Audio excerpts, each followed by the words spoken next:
भारताचा कांदा उद्योग आता बदलणार आहे. कधी भाव कोसळतात, कधी निर्यात बंद होते, तर शेतकरी हवालदिल होतात. पण आता नाशिकमध्ये उभारले जाणार आहे राष्ट्रीय कांदा भवन, जिथे उत्पादनापासून किमतीपर्यंत संपूर्ण नियंत्रण शेतकऱ्यांच्या हातात असेल. शेतकरी म्हणतो आमचा कांदा आमचा हक्क, आणि याच केंद्रामुळे हा आवाज देशभर पसरणार आहे. चला पाहूया हा प्रकल्प कसं शेतकऱ्यांचे जीवन बदलणार. नमस्कार, मी प्रतीक्षा पालवीमध्ये तुमचं मनापासून स्वागत करते. आजच्या या महत्त्वपूर्ण व्हिडिओत आपण एका इतिहास घडवणाऱ्या निर्णयाबद्दल बोलणार आहोत.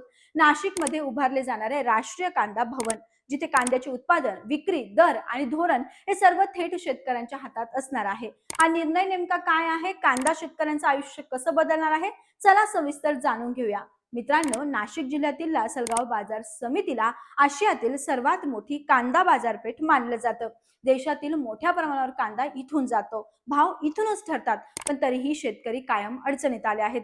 कधी भाव कोसळतात, कधी निर्यात बंदी, कधी साठा धोरण, तर कधी नाफेड NCCFचे निर्णय. हे सर्व शेतकऱ्यांना विचारात न घेता घेतले जातात. राष्ट्रीय कांदा केंद्राची घोषणा काय सांगते? महाराष्ट्र राज्य कांदा उत्पादक संघटना आणि संस्थापक अध्यक्ष भारत दिघोळे यांनी केली आहे. ठिकाण सिन्नर तालुका जायगाव, सुरुवात 2 एकर जागेवर आणि भविष्यात विस्तार होणार आहे. भारत दिघोळे म्हणतात, कांद्यात किमतीच्या चढ उताराचा फटका शेतकऱ्यांना बसतो आणि हा अन्याय थांबवण्यासाठी राष्ट्रीय कांदा केंद्र आवश्यक आहे. या केंद्रामुळे उत्पादन, विपणन, मार्केटिंग, किंमत ठरवणे, देशांतर्गत आणि आंतरराष्ट्रीय व्यापार या सर्व निर्णयांमध्ये शेतकऱ्यांचा थेट सहभाग असणार आहे. यामुळे थेट विक्री होणार आहे व मधले दलाल संपणार आहे. सध्याची व्यवस्था काय सांगते? शेतकरी विकतो, मग दलाल, नंतर व्यापारी आणि नंतर साठेबाज व नंतर ग्राहकाला विकल्या जाते. म्हणजे काय? तर शेतकऱ्याला कमी भाव, ग्राहकाला महाग कांदा, अशी स्थिती आहे. आता नवीन व्यवस्था कशी आहे सांगते.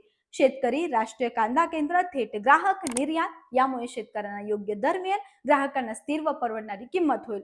पुरवठा साखळी लहान होईल. पहिल्या टप्प्यात खर्च 5 कोटी रुपये याच्यासाठी इतका आहे. ही रक्कम शेतकऱ्यांच्या योगदानातून उभारली जाणार आहे. सरकारवर अवलंबून राहण्याची गरज नाही. याचा अर्थ शेतकऱ्यांचं स्वतःचं केंद्र, स्वतःचे निर्णय, स्वतःचा आवाज होईल.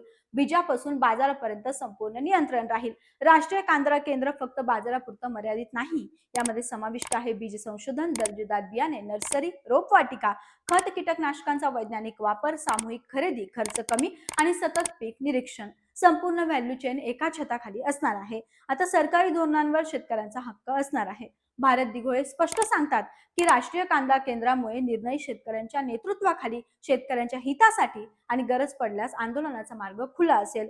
केंद्राचे उद्दिष्ट एकच, कांदा व्यापारात पारदर्शकता, फसवणूक आणि शोषण थांबवणे. शेतकऱ्यांना न्याय मिळावा. हे केंद्र केवळ संस्था नाही, तर शेतकऱ्यांचा हक्क आणि आवाज आहे. मित्रांनो, कांदा महाराष्ट्रातील लाखो शेतकऱ्यांचा जीव आहे. तुमचं मत काय आहे? राष्ट्रीय कांदा केंद्र यशस्वी होईल का? सरकार साथ देईल का? कमेंटमध्ये नक्की लिहा. आणि यामुळे भाव वाढतील का, हे देखील लिहायला विसरू नका. धन्यवाद.